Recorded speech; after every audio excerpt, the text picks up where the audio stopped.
And she really wants to know, when is Congress really going to get to work and focus on this job, no matter what it takes, ideology aside? Well, I think that when you say ideology aside, you have to understand that there is an incredible ideological chasm in the United States of America. There is a group that believes that the way forward for the United States of America is to have more people wedded to government, either by a subsistence check or employment check. Then there is a group that believes that the way forward for America, the path to prosperity for America, is to set the conditions for private sector growth so that they're the ones that create the jobs and the opportunities for the United States of America and for American citizens. And that's a very big chasm that is widening each and every day. And if we continue to believe that the best way forward for America is a bigger federal government, then who pays for the public sector? 13 to 14% public sector growth over private sector. 2-to-1 public sector compensation over private sector compensation. It's only a matter of time. You know, centrally controlled economies have never been successful anywhere in the world. But yet, remember what Winston Churchill said, Americans will always end up doing the right thing after they've tried everything else. We're trying that here. But that is the antithesis of who we are in the United States of America. 235 years we've been in existence. I want to ask you one simple question.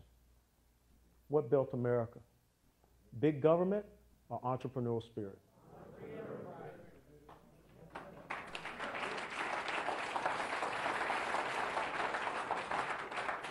Congressman West, I know you spoke about your trip to Israel already, but there are a few questions that people ask, and please forgive me if these are repetitive. What options, and this is from Jim Hunter in West Palm Beach, what options does Israel have to protect itself from Iran and Iran's satellite nations? The biggest option that Israel has is eventually they may have to take preemptive action to defend itself. And that's their right, and that's their responsibility. Prime Minister Netanyahu is responsible for the safety and security of the Israeli people. When you think about 50 to 100 rockets and missiles were pouring into southern Israel almost every day when I was over there. When you think about the fact that Hezbollah has 50,000 rockets and missiles, and they have a capability to strike every single major city in Israel from southern Lebanon. When you think about the fact that Iran is developing ICBMs, intercontinental ballistic missiles, which may have nuclear warheads, which definitely can have, you know, other type of dirty warheads, they have a responsibility to do that. Now, I want you to do some homework before you go tonight. I want you to understand, where did the word Palestine come from? Okay, a lot of people think that the word Palestine is associated with a certain individual, but it's not. The word Palestine comes originally from a Roman word, Palestina.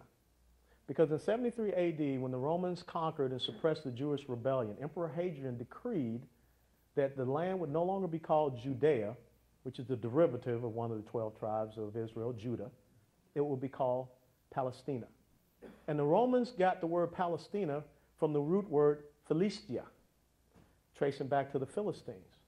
But the original Philistines were not Arab. They were not from that region. They were Greek.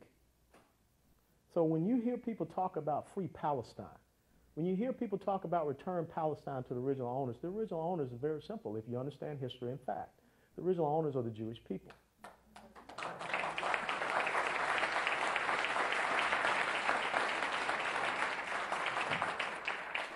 It is time that we look at the situation in the Middle East, understanding fact and history, and not irrational emotionalism, and not being a puppet of the information media that is put out there.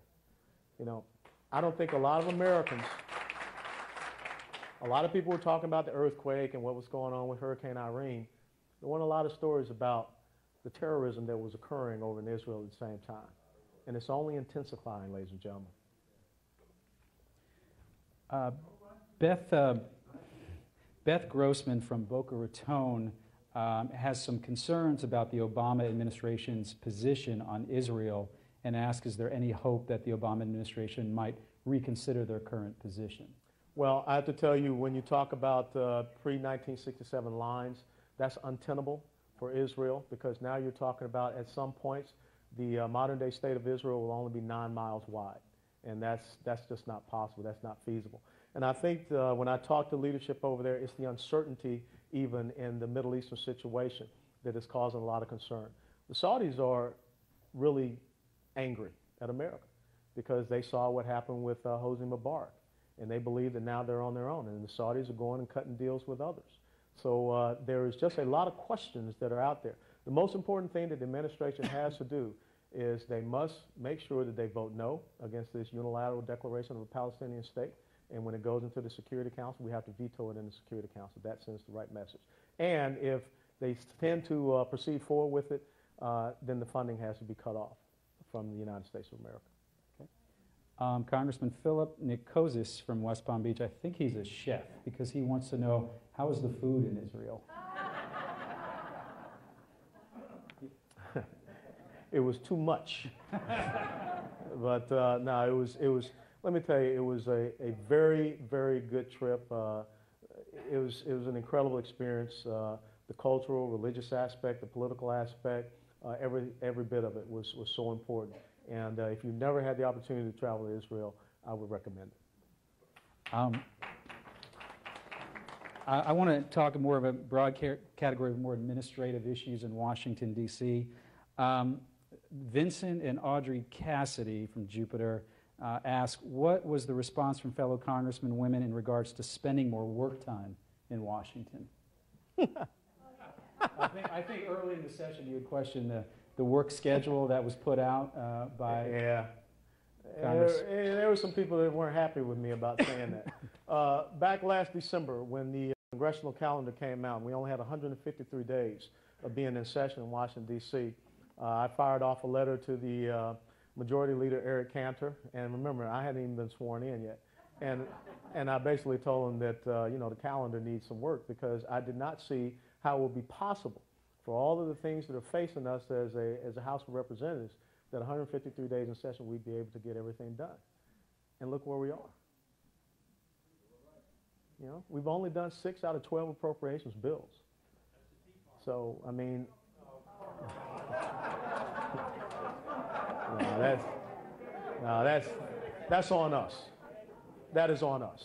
You know, because when you look at those 12 appropriations bills, you know, one of the questions is, what's the priority in Washington, D.C.? What's the most important appropriation bills? What are the tiers that we can establish? You know, maybe some of these appropriations bills should be on a 2-year cycle and not a 1-year cycle because, I mean, we're never going to, you know, catch up and get to it. And so we continue to have this thing called continuing resolutions, which means that the United States federal government never has a budget. So I really think that we have to spend more time in Washington, D.C., making sure that we have the right type of schedule, the right type of priority, the right type of focus to get things done. And then we can come back and, you know, maybe in that final last week of the month, I mean, we can sit down for 2 or 3 days with our constituents. But there are a lot of pressing issues that we need to attend to up in Washington, D.C. And like I said, this calendar schedule was a little bit lacking to me, especially when you come from a military background where, hey, look, when you're in a combat zone, it's 24/7. That's what it's like. Peter Koffler from West Palm Beach wants to know, will we actually ever cut any federal government staff in Washington, D.C.? I guess. Now, I will tell you this. I mean, you laugh, but one of those appropriations bills does deal with the legislative branch, and we have cut ourselves, I think, another 7%. So you do see a lot of cuts. And, you know, I have told my chief of staff is that with the money that we are allocated, I want to make sure that we come in, I think I said 10%, Jonathan? 10% below the money that we're allocated because I want to be able to turn that back into the Treasury. So, I mean, those are the type of things that we have to have people that are doing.